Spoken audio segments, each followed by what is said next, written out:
Great. Well, great. We're going to go through now a series of devices. I'm going to start with the EKOS catheter, which Dr. Sista introduced to us at the beginning of the session here. These are my disclosures. So, I think we've heard a lot about risk stratification for PE, and one thing that we struggle with is still understanding who is in an intermediate risk and are going to go on to more of a high-risk presentation during admission. So a lot of my practice is focused on intermediate high-risk patients and understanding who needs an intervention and really focusing on the short term. And again, the idea here, as we just heard really nicely spoken about, is trying to stop really what happens after we start seeing RV dysfunction, is that death spiral for the RV and moving from a more hemodynamically stable situation to a cardiogenic shock, cardiac arrest, and sudden death. So, there's risks and benefits of thrombolysis. We talk a lot about why do we intervene on these patients? Well, the important things is that we really have stronger and stronger data that at least says we can prevent early events, including clinical decompensation. We know we can improve symptoms on the sooner side. And then as Dr. Sista talked about, we have theory that we can maybe improve long-term events, but we don't have the data to support that yet. And then if you think about the risks associated with these devices, we still are concerned about major bleeding and intracerebral hemorrhage. And this is really something that's gotten better as we've gotten lower doses of thrombolytics and more directed therapy, but still is something that we have to weigh with each patient when we consent them for procedures. And if you look back at the literature, systemic lysis was driven by an 8-person randomized trial. This is where the data behind systemic lysis occurred for massive PE, or as we call high-risk PE now. And you can see that nicely, 50% survived in streptokinase arm and no one survived in the heparin arm. And that's the data we've been working with. And if you put this in a meta-analysis as done by Saurav Chatterjee and Jay Geary, close friends of ours, you can see that systemic lytics do help prevent death, but also come at a major cost. Major bleeding as high as 10% and intracranial hemorrhage as high as 3%. Again, systemic lytics. And this meta-analysis included high risk or massive PE and intermediate risk or some massive PE as well. So we saw a little introduction to the various catheters that are now available for the treatment of pulmonary embolism. And again, this talk is going to be focused on the EKOS catheter. But I just want to make a comment that if we want to take that bleeding rate down from 10% and make it lower, you can see what happens when we use a catheter-based approach. So this is an updated meta-analysis, again, by Jay Geary and colleagues in a really landmark paper in Circulation from 2019. If you're not familiar with this paper, you should definitely look it up if you're interested in interventional therapy for PE. But Jay Geary went through and meta-analyzed all the catheter-directed thrombolysis trials that were present up to 2019. And you can see here that bleeding rates per report were now down to about 4.5% and intracranial hemorrhage down under 1%. So we're doing a much better job as we do locally administered TPA. We obviously want to see these rates much lower, but again, much different than a 3+% with systemic lytics. So the EKOS therapy for PE.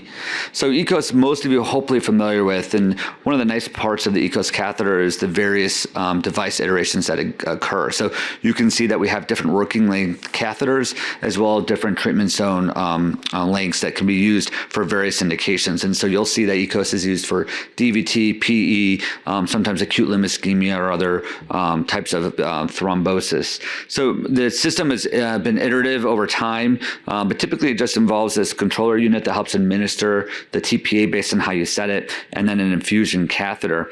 And in that infusion catheter, there's that guide wire, the ultrasound core that delivers the therapy of the EKOS catheter, and then as well as central lumen for coolant to make sure that the device is not harmful to the vessel. So, this, I'll show you in a moment putting these in, but the theory behind how EKOS works mechanistically is that ultrasound waves as delivered to the clot unwind the fibrin and allow for fragmentation of the emboli. So you can see here the difference in this left-sided image of fibrin without ultrasound maceration and then with ultrasound maceration. And then also this allows for active drug delivery. So the theory behind this again is that drug could better be delivered once this fibrin separation occurs, and then can allow for more quicker and faster clot reduction. And then you can see on the right here, and some of our colleagues in Boston, Greg Piazza, is really looking at how do we get a better reperfusion benefit from thrombolytic therapy. So again, this is a little bit of the war of mechanical thrombolectomy versus thrombolysis, and which one is the better treatment. But the theory behind using a thrombolytic catheter that can get more into the periphery allows for greater distal perfusion and potentially better outcomes over the long term. If you have not placed this is just a model of showing how we go about sticking this. Now, everybody does this a little bit differently. Most of us use the femoral veins for placement. So I usually either do double stick a right-sided femoral vein, or I'll do bilateral femoral veins. Some people do IJ, again, can double stick the IJ or single catheter lumen. You could also use the brachial vein as well. And so we've done that a few times in the right situation. But this is probably the easiest thing that we do. I'm an interventional cardiologist in our cath lab. We do a lot of pulmonary artery catheters or right heart cath. So pretty much we usually go up first with a right heart cath to measure pressures, and we use one that allows for an 035 wire, and then we'll let it go wherever it goes. So it usually goes to the right, sometimes it goes to the left. We'll place the wire there, take it out, and then when we want to get into the contralateral side, occasionally we'll go back in with that balloon-tipped catheter, or take maybe an angled pigtail catheter and then direct it into the contralateral pulmonary artery, leaving, again, 2 supportive 035 wires with the soft tip. Usually use either an Amplatz wire, Supercore, Rosen wire, and then you can slide these nicely overward and secure them in place. So this is an under an hour procedure, and the nice thing for us is I'm the only one that does mechanical thrombectomy in my lab of 10 operators, but everybody does catheter-directed thrombolysis, so it makes it a lot easier for the cath lab to be able to deliver this. Now, the nice thing about EKOS, and one of the main things it has in the pulmonary embolism space, is more data than most of the other devices out there. Now, to Aki's point, we really are lacking randomized data, and you can see here the ultimate trial I'll review again for a moment. But there's a number of trials that have come out, mainly single arm or real world studies, that have supported the benefit of EKOS catheter in a single arm on non-parallel, non-randomized trial design.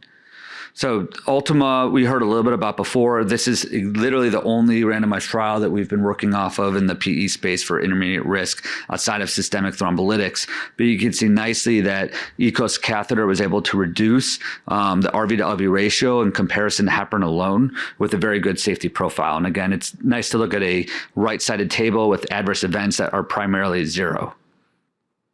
When you're looking at different doses and protocols for EKOS catheter, there's a number of trials that have come out. The first trial that really looked at more at the hemodynamic improvement is Seattle 2. So you can see the rates of pulmonary hypertension as measured by PA systolic pressures were more rapidly reduced in this single-arm study with the EKOS catheter. And then we looked at OPTALYSE PE, and this is really how we've moved from a more longer, at least 12 to 24-hour duration treatment time down to as low as 2 hours. So you can see nicely here that majority of the benefit with the EKOS thrombolytic and perfusion occurred on the earlier side. So you can really get down. Usually we do between a 4-hour to 12-hour protocol in our lab when we do use EKOS catheter, but you can nicely reduce RV to LV ratio pretty early in the treatment and reduce the amount of thrombolytics that are delivered. Knockout PE was presented at Viva last year. It's a 489 patient study, and the goal here was to look at how is this being used in the real world population of patients. Now, a lot of this data was performed outside the US, where they have slightly different protocols than we do here. But you can see that the mean dose was about 18 milligrams with a low of thrombolytic infusion duration.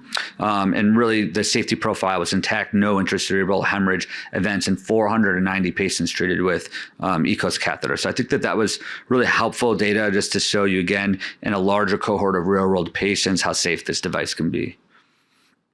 Aki talked a little bit about the HyPythos study. This is really the next wave of what we need in PE intervention is high quality randomized trials. So we have some really great devices that are really changing how we deliver therapy, but we need to make sure that we're selecting the right patients and doing the right thing in every indication. And so this is an important study. These are really sick, intermediate, high risk PE patients. So it's really criteria that I think everybody would agree is most often moving towards some form of intervention, although anticoagulation is still debated in these patients. But we're looking at hard short-term endpoints, as I spoke about, PE-related mortality, cardiorespiratory decompensation, or PE recurrence.